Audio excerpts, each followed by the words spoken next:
Hello everyone, it's WVU Alpha Soldier. Let's get right into it. Here's a PSYOP guide to fake news. All propaganda can be broken down into three types: black, white, and gray. White propaganda is acknowledged as an official statement or act from the author, or it emanates from a source associated closely enough with the original author to reflect an official viewpoint. White propaganda is attributable. Gray propaganda does not reveal its original author to the target audience. This activity appears to emanate from unknown sources or sources not officially connected with the author. Black propaganda is designed to emanate from a fake official source, usually a hostile. The interest of the true author is concealed. The author would typically deny responsibility if they were confronted with evidence of their black propaganda handiwork. So first, let's look at white propaganda. White propaganda goes out of its way to be true and accurate while pushing a narrative. This is because the reputation of the author and the outlet are at stake. Like credible op-ed websites, newspapers, and television shows, white propaganda may be heavily biased. However, outright lies are avoided to maintain the credibility of the author. We will start with state-sponsored white propaganda. Al Jazeera, RT, and the Islamic Republic News Agency are all examples of state-sponsored propaganda agencies. Unlike media outlets in most of the free world, these organizations are, with rare exception, dependably pushing an editorial message from their host governments. This differs significantly from state-funded operations like the BBC or PBS, which have heavy contract clauses demanding editorial independence that simply isn't seen in these other agencies. When looking at propaganda from state-sponsored white propaganda outlets, look for hedge words and logical fallacies. Here we see RT hedging. They are avoiding outright blaming the UK government for the Skripal poisoning while attempting to get their audience to believe that the UK government is involved. Below and to the right, we see two examples of white propaganda outlets employing the whataboutism fallacy. These two organizations are not denying the claims made by their opponents. Instead, they are shifting the topic or excusing behavior by calling out hypocrisies. In this way, these outlets are not outright lying, but they are employing deceptive techniques in order to influence their target audiences. We may do a future video on persuasion techniques and fallacies if this channel gains enough traction. Non-state white propaganda comes from non-state actors who wish to influence target audiences, but either want to maintain credibility or don't care if they lose credibility.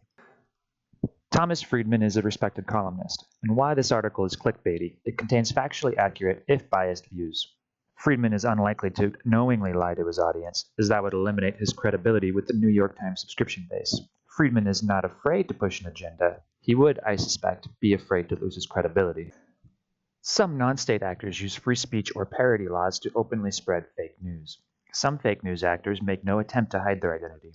While most of these articles are completely false, the authors of the false documents don't care about their credibility. The visibility an explosive article gains for the author, no matter how false, is the reward. As they say, there is no such thing as a bad press. The ultimate goal of the author, in these instances, may be to drive traffic, which generates ad revenue, or to create stories so explosive that people who agree with them ideologically can find each other online. Gray propaganda is designed to obfuscate the true author. This type of propaganda is not concerned with the credibility of the author and can play with the truth. In these instances, the true author is attempting to deliver a message that would not be viewed as credible by the target audience if the audience knew where it really came from. Let's begin with state-sponsored gray propaganda. As we demonstrated in our last video, this activity has already been observed being conducted by the Russians. To expand on that, here are some more stats. Facebook testified to the Senate Intelligence Committee that 126 million users were exposed to Russian content. Twitter reported that over 3,800 accounts were linked to the Russian Internet Research Agency. Those Twitter accounts posted 176,000 tweets and were interacted with by 1.4 million Americans. Google found that the Russians spent $4,700 on ads and posted over 1,000 YouTube videos to Google-related websites such as YouTube.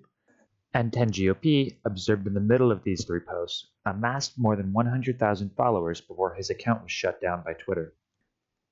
Non-state actors also make use of gray propaganda. Most activity coming from hacked accounts, anonymous accounts, or bot accounts fall into this category. The motivations of this type of activity vary widely. Some actors are conducting this activity for the lulz. Others are settling personal vendettas, pushing their own political agendas, or they are attempting to engage in fake news of their own.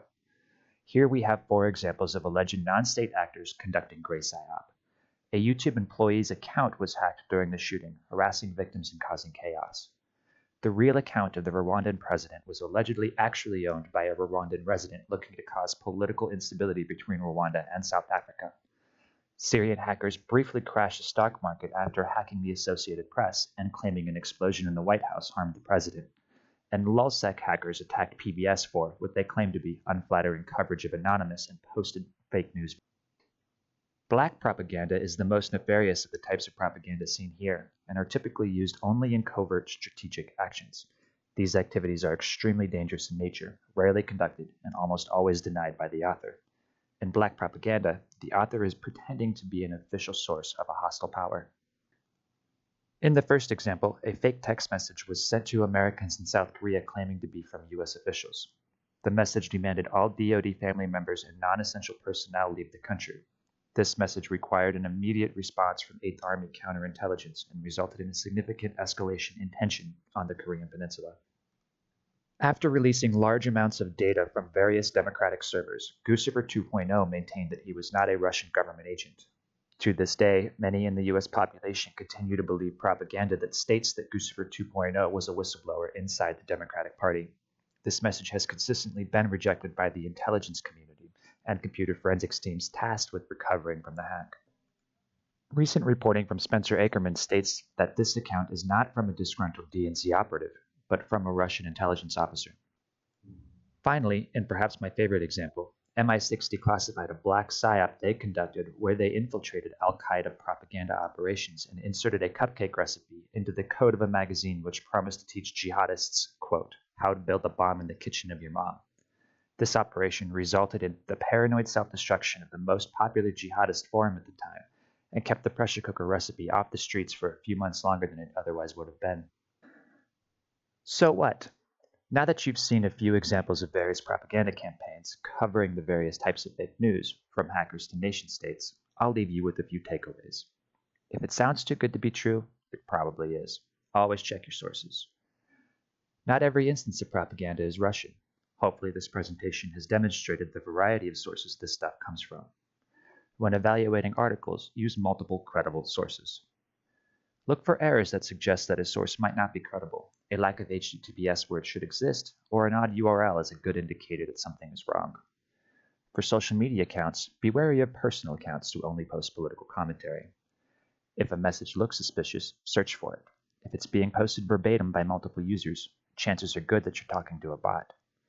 Image searches can help. If you suspect an account to be fake, do an image search for the profile picture on 10i or Google Images.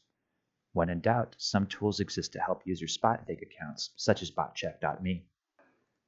As always, here are my sources. If you have any questions, feel free to leave them in the comments section or reach out to me on Twitter. You can find me at WVUAlphaSoldier. If we can get enough attention to this channel, I will attempt to make this a regular thing. With any luck, we can bring in people more skilled with Photoshop than I am. Thanks.